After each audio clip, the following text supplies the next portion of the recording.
Hello, my name is Courtney Thornton, and I would like to give you a research proposal on professional learning communities.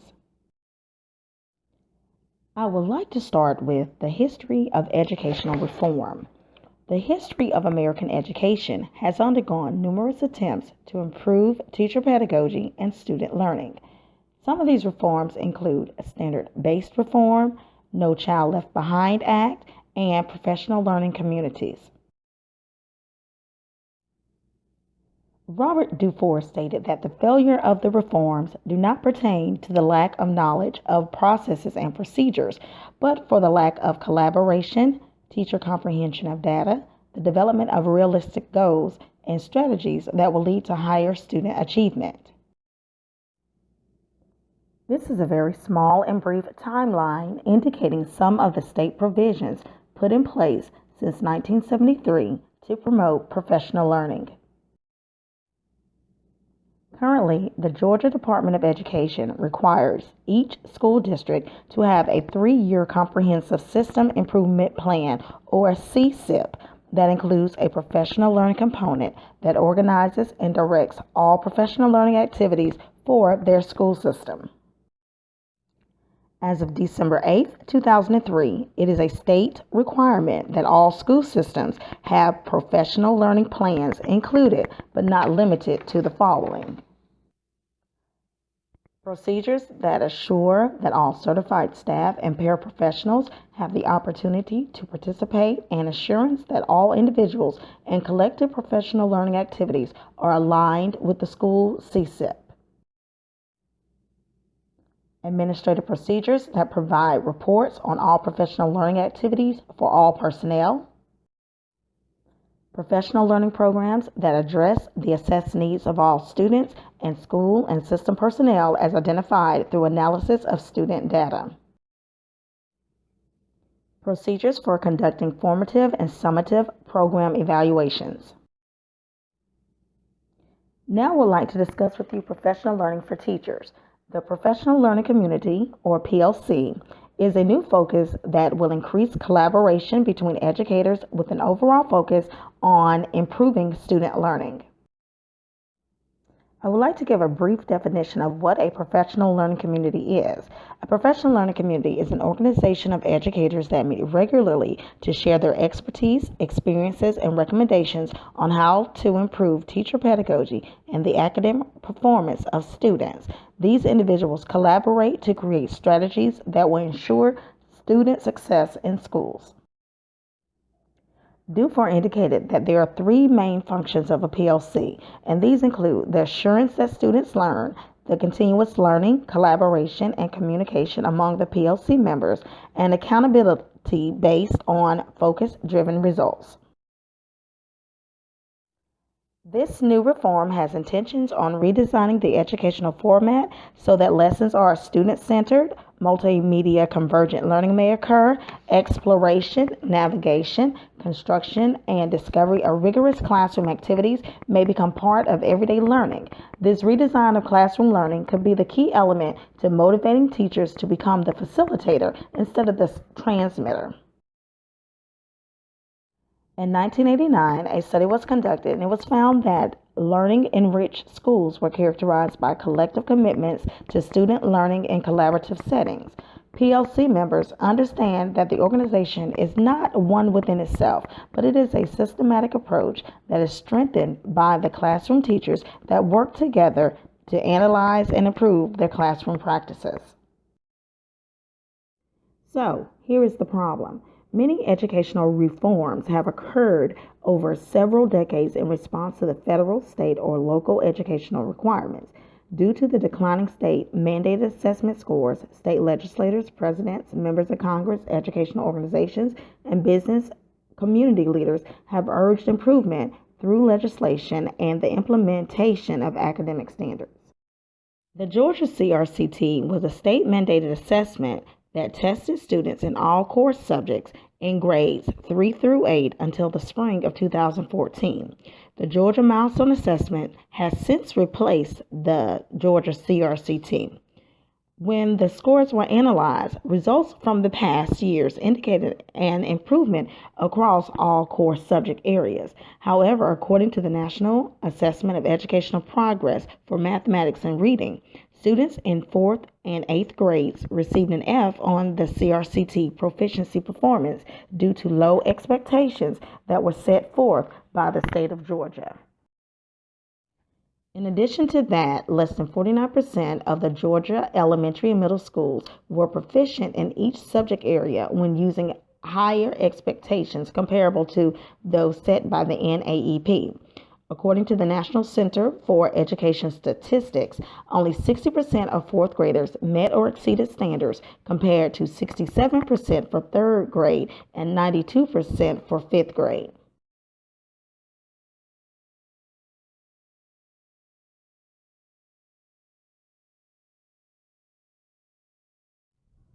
Results were similar when the data was analyzed by race and ethnicity. In 2014, only 57% of Black 4th graders met or exceeded standards, compared to 73% and 90% for 3rd and 5th graders, respectively.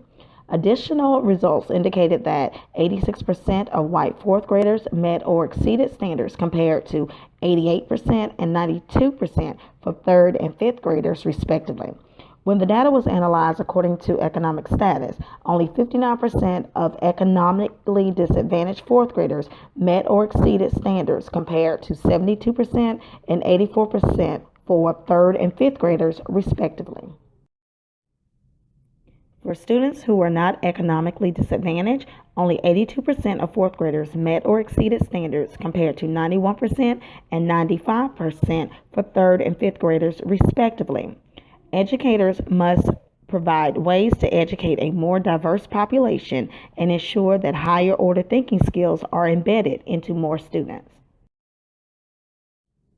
The purpose of my study is to determine if there is a direct correlation between the implementation of a PLC and student achievement, how teachers will view their personal skill level while focusing on academic results during the time that they are participating in a PLC, and if there is a relationship between PLC perceptions and student achievement scores.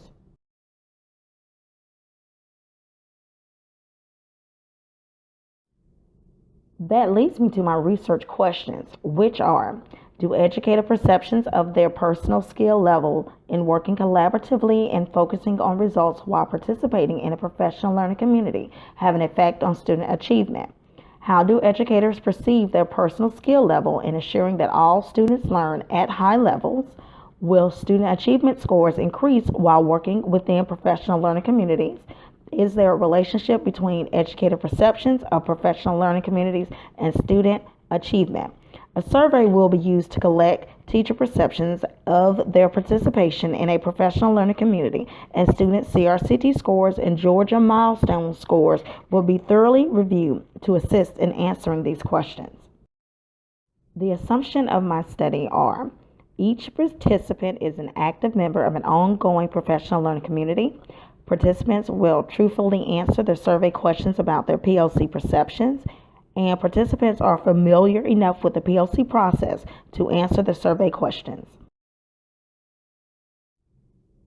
The limitations will be that the research study will only be conducted in one school district in the west central portion of the southern state of Georgia. The research study will only be conducted in elementary and middle schools, with teachers self-reporting their perceptions, and the information received from those who are willing to participate are their own individual perceptions and are not considered factual because they are based on the participants' own experience and attitudes. This study is intended to provide information to teachers, parents, administrators, and members of the public about the benefits of using a professional learning community within a school setting. Most educators are under the assumption that providing reteaching, relearning, and retesting opportunities will increase the students' academic performance. However, that is not always the best option for students to reach mastery.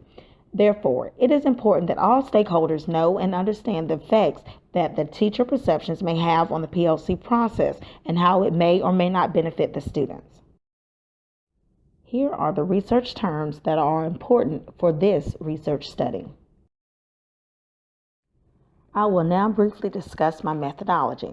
The study will use a mixed method survey to examine the teacher perceptions of the PLC process and will include an analysis of the student achievement results. By using the mixed method research, I can incorporate both qualitative and quantitative approaches in the research methods, data analysis, and research design. The population sample that I will target will consist of 3 elementary schools, grades K through 5, that range in population size from 335 to 430 students. However, only 3rd through 5th grade teachers will be a part of this study. I will also utilize 3 middle schools, grades 6 through 8, that range in population size from 520 to 750 students. All of the schools in this study are actively participating in professional learning communities. All participants teach the core subjects of English language arts, math, science, and social studies. I will use 27 teachers from 3rd through 5th grade, 24 teachers from 6th grade, and 20 teachers from 7th through 8th grade. The survey instrument that I will use will be a teacher cross-sectional survey. It will be used to collect data and examine the teacher perceptions about professional learning communities.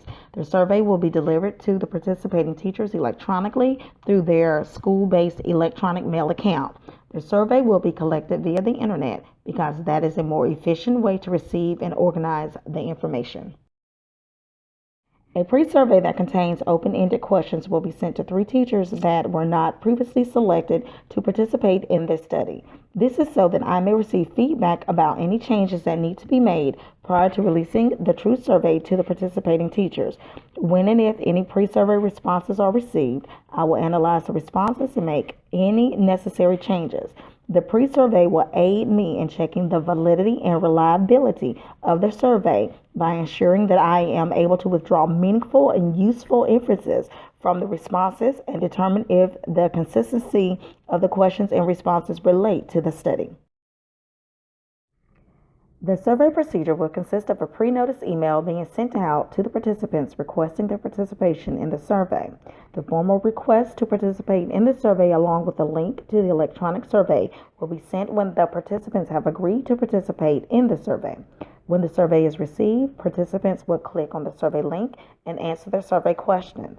Each participant may choose to exit the survey at any time. If all surveys have not been received within 3 to 5 business days of being sent out, a follow-up electronic mail will be sent within 5 to 7 business days. For those who have completed the survey, an electronic mail thank you message will be sent. Designing using the mixed method design, this enables me to compare the quantitative results with themes from the qualitative data. When the data is received, I will transfer the information onto an Excel document spreadsheet for analysis. I will organize the collected data into specific categories and review the information for any key or missing information to a particular question. And lastly, I will record all survey responses received onto the spreadsheet, regardless of the answer in relation to the question. I will determine the independent and dependent variable during the research process. I will assign a consistent numerical value or score to each category and each question on the instrument used to collect data.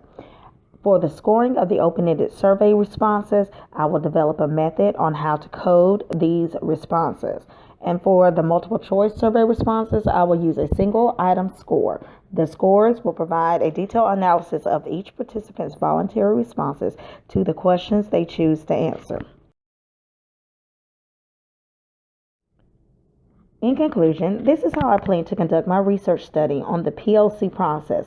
I hope to find out factual information that may be used throughout my school district in hopes that the PLC process will become a useful asset that will increase our students' state assessment scores and improve teacher pedagogy.